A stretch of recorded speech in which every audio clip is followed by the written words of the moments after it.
मिळालंय। मागच्या काही वर्षात मुंडे या पक्षातून सातत्याने डावललं जात असल्याची चर्चा होती। त्यांच्या नाराजीच्या अनेक बातम्याही समोर आल्या। उघडपणे त्यांनी नाराजी बोलून दाखवली। भाजपला त्या सोडचिठ्ठी देणार असल्याचं देखील बोललं जात होतं। मात्र अखेर पंकजा मुंडे यांना फोन आलाय।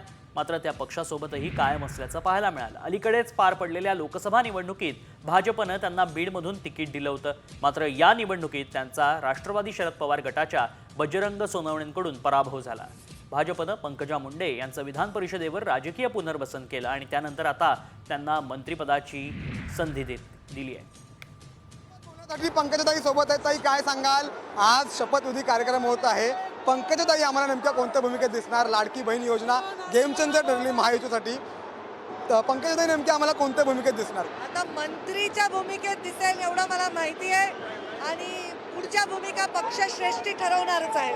ते ज्या भूमिका पूर्वी दिल्या आम्ही त्या निभावल्यात, आताही निभावू। तुमच्यासोबत दोन लाडके भाऊ देखील शपथ घेणार आहेत। एका ठिकाणी शिवेंद्रराजे भोसले आहेत तर दुसऱ्या ठिकाणी जयकुमार रावल सर आहेत। काय नेमकी आज भावना आहे? मला खूप आनंद आहे की जयकुमार रावळ आम्ही एकत्र राजकारण सुरू केलं आहे। ते एक टर्म सिनियर आहेत मला, पण आम्ही सगळी टीम परत आलेली आहे। देवेंद्रजींची 2014ची टीम आहे, परत आली आहे। त्यांनी राजे सुद्धा आलेले आहेत।